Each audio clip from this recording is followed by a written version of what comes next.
Welcome to Jurassic World.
Good morning, guests. Welcome to the Jurassic World Minute, where we visit Jurassic World 1 minute at a time. Visit our world-class massage parlours to ease that tension and sore feet. I'm Brad. I'm Dave. And today we're here to discuss Minute 8 of Jurassic World. Before we get to that, David, this minute and the next minute we get to feature heavily inside the Hammer and Creation Lab, and I've got a link here to some Google images of the interior of the lab, the blanking incubation chambers for the eggs, and all that sort of stuff. And I was just going to have a little bit of discussion here, so we don't have to do it during the minute. We know the Jurassic Park lab itself was something for the tourists. I wonder if they've done a good job of showing us what a real lab would be here, or if it's just a much larger sort of tourist attraction at this point. We can see there's incubators here with eggs. There's one photo here, the incubator, it's got the baby Parasaurolophus in it, which is heavily featured in the Jurassic World exhibit. That I think it's in Russia now. After a couple of weeks ago, asking if it's still touring, I think it's over in Russia or Europe somewhere. So, but yeah, the lab itself, it just seems like something again for the tourists, especially when you got people here doing testing DNA sequencing and all that right next to where the eggs are being incubated. It kind of does, but at the same time, it still feels more real in a way than I guess you'd say the original did, because Wu still has his office there, and you can see clearly that he is doing R&D on his computer and all his stuff that he has in his private office under basically lock and key. Yeah. And so it's interesting because I think it's kind of both.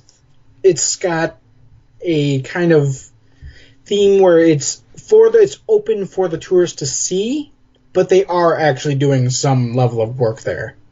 You know?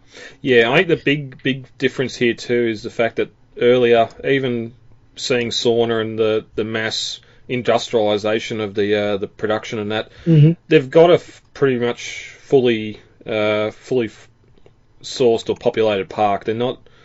This is more so just sort of keeping numbers up and research, as you said. It's not having to get and populate a park. So that's why there's one incubator here with probably 2 or 3 different species of eggs, looking at the sizes. Well, that's the other thing, is that to keep in mind that Isla Sorna, when that was in production, that was over what, 20 years ago by this point. And so I'm sure that the technology to clone these animals has far evolved, and it's just not.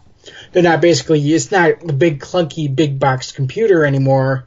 It's the nice flat screen with the cutting edge pixels in it. You know. Yeah. Yep. Because one of the other things too, I noticed, especially a lot of the scientists doing the DNA sort of stuff, got the rubber gloves on, but no beard nets, no hair nets, all that sort of thing. I remember I'm pretty sure in Jurassic Park when we see when they're first putting the eggs in the incubator, some of the people there are wearing the full like your painter's coats and that. Yeah, I was gonna say they're wearing like that a whole kind of hazmat outfit in a way, and it's almost worse than how people are with Corona, with COVID-19 right now. And it's just funny because I remember in the novel, everybody kind of has to like suit up with hair nets and gloves. and at least because it's considered a clean room, and they don't want anybody infecting the room. Yep. And it's kind of interesting that versus in the movie, they just go through the exit door at the end of the ride into the lab, and there's Wu erasing something and then brushing the pencil eraser shavings onto the floor. Is there no level of cleanliness here? That's a very good point. Yeah, so I'm just looking through some of these photos again. Yeah, so I reckon there's a bit of research going on here. Yeah. I suppose we could also mention the amber wall here, since we get some shots of it in the background while they're walking through the lab here too. Maybe prize possession, something they've got, T-Rex or Raptor or some of their more popular animals from, and it's there as a future bank, or it's just there as a decoration piece. Well, that's what I think where the touristy comes in. It's more that's like just something for the tourist to kind of look important where it not really is, because they actually have this wall, or at least either they claim it's the original piece from the movie, but for all we know, it could just be a replica. And they got all the labels on there, the origin and the origin of the age of the amber. And it's basically just shined up blocks of amber with an insect in it. Again, it could just be for show from the exhibition and not actually be from the movie. Yeah. But like I said, if that's what it's meant to be in the movie, and if we're to believe that this is what it's supposed to be in the movie, then it's basically a decoration piece. Yeah. But yeah, I reckon it'd have to be a segment, because the one on the tour here anyway was nowhere near as long. This is pretty much the whole wall. Yeah. But there is one photo here where you got some of the scientists sitting down, and there's 3 of those robotic arms drilling into the amber here, and specimens on the table. So they are still extracting or testing and extracting DNA from the amber here as well. Mm-hmm. Again, there'll be a lot of that trial and error of just. It's probably amazing they managed to get so many different species for that original park. It's also where some of the science fiction comes in, is that, like, for example, if you wanted more Cretaceous era dinosaur DNA, you dig for amber in mud pits in New Jersey, not the Dominican Republic.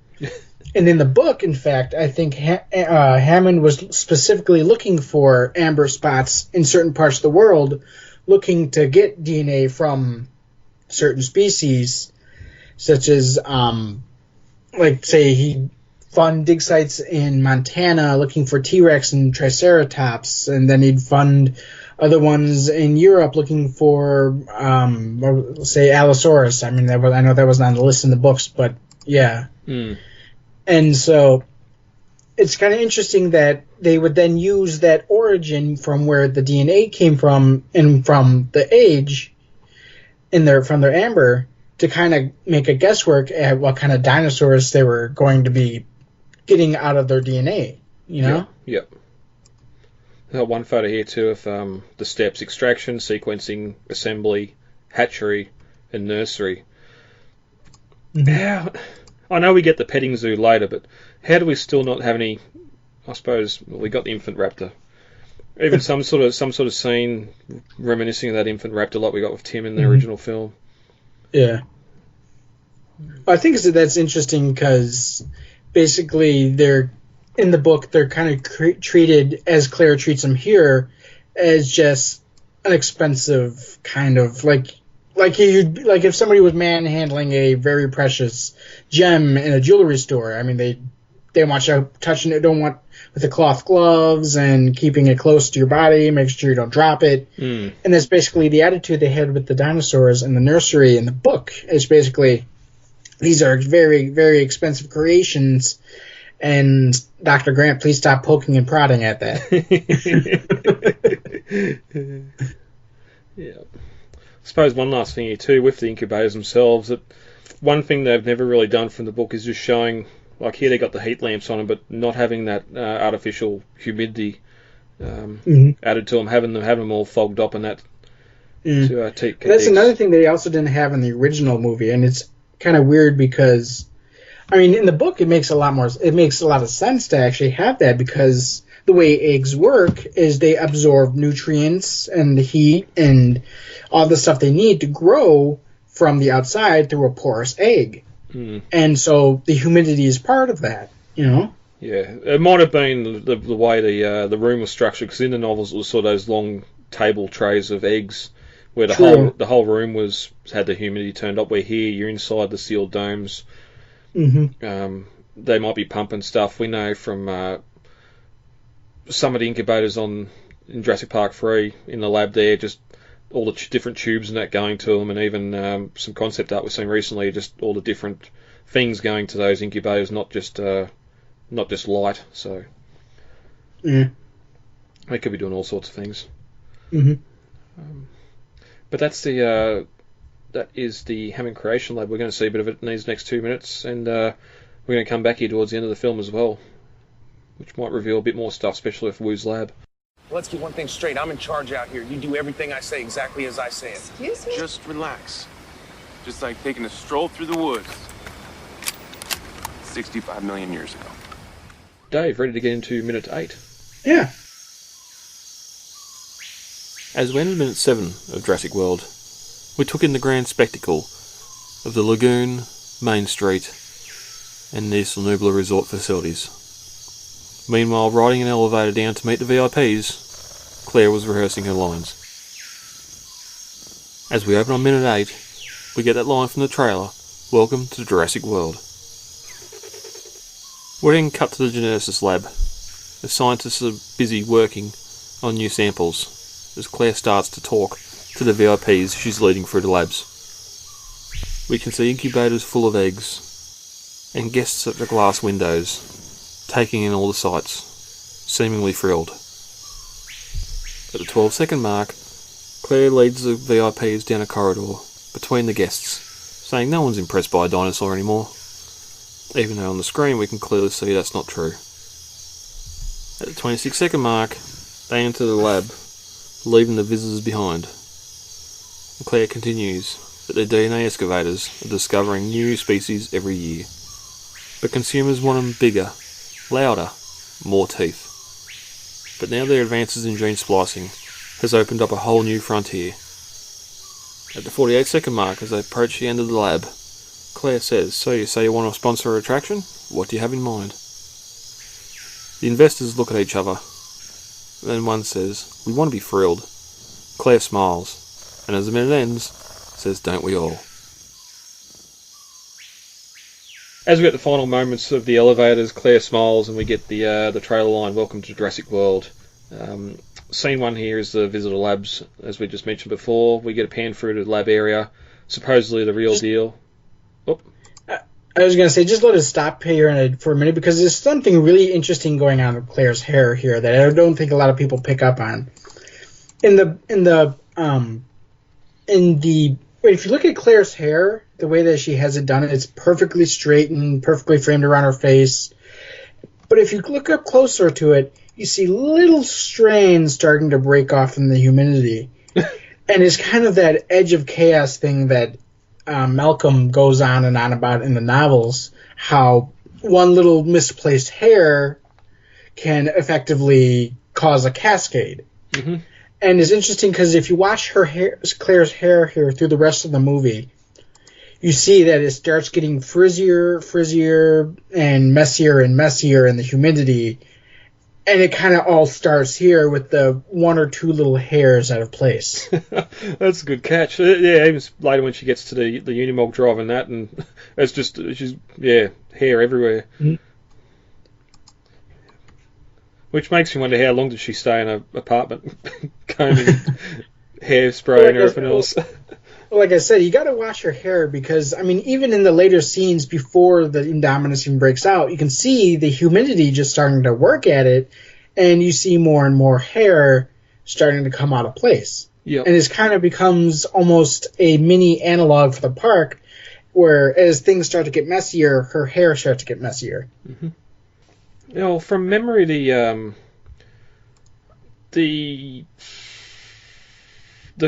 control room set and all that was built at NASA, wasn't it? The set, I thought... At Florida? No. I think it was the control room. Wait, which set? The control room itself? Yeah, or... the internal control room. I thought that was built at on a stage in Hollywood, wasn't it? I was just working out if anything was filmed in Hollywood, or if they, because we know they done Main Street and all that down at Six Flags. I'm just wondering if they filmed there locally as well for all the interior stuff somewhere. But oh no, I remember what was filmed at NASA. It was the Raptor. It was the Raptor thing. Oh, okay, that's all right. We'll get to that when we get to the Raptors then. Mm-hmm. Yeah, but no, good catch, notice, and just. Well, even just the even her clothes too. Just hear how they're all white, the sort of Hammond look, and just as the film progresses, just how much she goes from being, well, how much she was losing control, really, being total control here to at the end of the film where everything's shut, and they're back at Costa Rica or back in that hangar. All right, scene 1 is in the lab area. We get a bit of a pan through the labs, and supposedly the real deal, but not to show for the tourists, as we'll mention before. Large incubator here with some different sized eggs inside.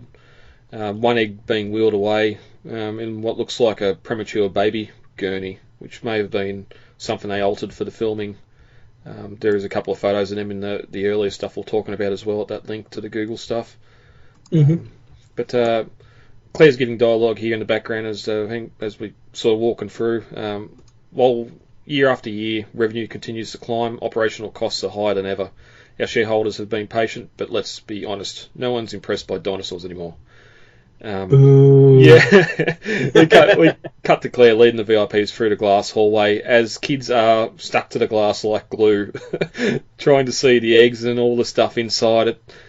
Well, that's exactly. I mean, people are still impressed by dinosaurs. I mean, she's telling these. I mean, I suppose she's telling an investor to invest in this new created dinosaur, but at the same time, I mean, kids are still, even adults are still impressed with dinosaurs. Museums all over the world make tons of money every day with just the skeletons. Yeah. I mean, imagine a live, living dinosaur. You could ride a Triceratops at this place. Are they seriously going to say that they're not making money off of that? Yeah. Well, it gets worse here too, because the next line is 20 years ago, de-extinction was right up there with magic. These days, kids look at a stegosaurus like an elephant at the city zoo. She's telling the investors this stuff as they're walking through a hallway of kids screaming and yelling and looking. And this is just the lab. This isn't even out. We're going to get to that petting zoo later and just the excitement on kids' faces and everything else. And kids love zoos. Yeah. You know? Yeah. I mean, I don't know. We have two very popular zoos here in Chicago. One of them free, one of them not. Both probably are jam-packed on a normal summer day. Of course, not this summer day, but on a normal summer day, they would be jam-packed full of kids, missionary groups, summer camp groups. I mean, people love zoos. It's still a thing people like. They go have lunch at the zoo, look at the animals, go through the monkey house, you know? I mean, it's weird to say this to an investor when he can look around with his own eyes and see that it's just a sales point, you know? Yeah, exactly. Yep. And it's sort of, it's a theme they wanted to push with the whole reason we're doing the Indominus. The park's been open for 10 years. As you said, revenue's up, so they're still making money, but it's just the operational costs, which I'm guessing feeding the animals, all that sort of stuff's getting more expensive, and even 10 years into it, maintenance, I'd imagine, would start to be getting expensive as well. Just a lot of the new stuff's no longer new, except for the vehicle fleet, which we'll get to later. But and even we get sort of, okay, maybe the kids are excited by it, but parents or adults are bored and teenagers are bored. We've got the character of Zach here that is always looking at girls and never really excited for the animals themselves. But we do get that one shot later with the Mosasaur feeding show where he gets wet and he's genuinely laughs and has a good time with his brother. So there is some. But then again, I mean, like we've talked about before, he's trying to be the mopey teenager and almost. I mean, he's trying to not enjoy himself, even though he's clearly enjoying himself. Yeah, you know? Yeah. Yeah. And it's a weird one. We'll get there later with the T-Rex kingdom. The fact that the T-Rex is there eating the goat, Gray's excited, but he's turned around talking to his mum on the phone. So, although Well, everybody else behind him is chanting T-Rex, T-Rex. yeah. But also he knows the reason they're there and what's going on at home as well, which we get later as well. So, and we don't know how often the feeding show is. It's probably the second or third time I've seen it. we're just back with them. But they enter a different part of the lab away from the guests here, and this is sort of looks like more of the DNA sequencing and that. We got all them panels on the wall showing all that sort of stuff, and she continues. Asset development is. It doesn't mean that asset development is falling behind. Our DNA extractors or excavators are discovering new species every year. Consumers want them bigger, louder, more teeth. And that's when the three investors sort of look at each other, which is exactly what they want to hear, really. They want to... more teeth. More teeth's never a good way to go. But the good news is our advances in gene splicing have opened up a whole new frontier. We've learnt more about genetics in the past year than a century of digging up bones. So it sounds like even though they're finding all the DNA, it's probably more of the same of what they've already got, and now they're looking at more of that hybridization. Well, it's also interesting probably because it's true. I mean, there's only so much you can learn from bones. And the main point of Jurassic Park, even going back as far as the first book, is that when they cloned these animals, they not only cloned their basically their essence, but their instincts as well. And so they're working off. They just plop them in place, and they go back to what they were doing 65 million years ago. And I think it's interesting that a lot of people, and this is going to be a little bit of a tangent here, but a lot of people like to use the Dilophosaurus as a excuse. Well, no, none of the dinosaurs are accurate, even back in 1993. But the Dilophosaurus spitting poison was always meant to be Crichton's way of saying, well, you created these things, but you really don't know anything about them because paleontology hasn't been able to tell you everything that there is going on with these animals. You know? Yeah, and well, this tangent's going to continue to be... We mentioned in Jurassic Park 3 with Grant and the future of paleontology at that point, and again here, at this point, if they've learnt everything they can from Rock and Bone, you'd think it'd be more so sort of the Sarah Hardings, the behaviour and all that sort of stuff, and more learning about the way of life of the animals and not so much the animals themselves through paleontology. Again, I hope there's some reference to it or some discussion about it in Dominion, and not just Dr. Grant's back in Montana and Ellie's with him or whatever else, which it's going to happen. I'm not looking forward to when it happens, but it's going to be something stupid like that. But plus, you'd have to learning in the last century of digging up bones. Surely it'd be only the last probably 20, 25 or 30 years where the bigger breakthroughs have been. Because you think sort of the early 19th century and all the way up to probably the 50s and that, where bones have probably just been dug up, misassembled, put in storage, that sort of thing. It probably wouldn't be until the genetics and all that sort of DNA stuff come into it where they could sort of look a bit deeper into the bones themselves and whatever material's there and all that sort of stuff.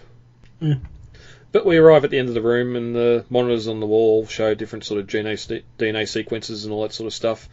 Of different animals, or if we see in a minute she spins and it says Spinosaur, so Spinosaur, that'd be fun. Indominus Rex, so maybe this is sort of all the information already pre-put there by someone that she can show them to sell the Indominus structure, but or the attraction. But she says, so when you say you want to sponsor an attraction, what do you have in mind? And after a moment of the two men and the woman looking at each other, one of the guys says he wants to be thrilled, and then just a minute in, Claire just smirks and says, "Don't we all?" So she's got them there for the Indominus. Get that attraction built, get it paid for, and start making more money. Anything else on that you want to bring up before we get to the novel? No, I think we're good. All right. Briefly over the novel, a lot of dialogue's the same in the book with Claire's walk and talk here. But as they pass the lab, there's a baby apatosaur hatching, and after just saying the kids look at it like a stegosaur, like an elephant in the zoo, the kids are pressed up against the glass, watching with excitement, seeing and being fascinated by the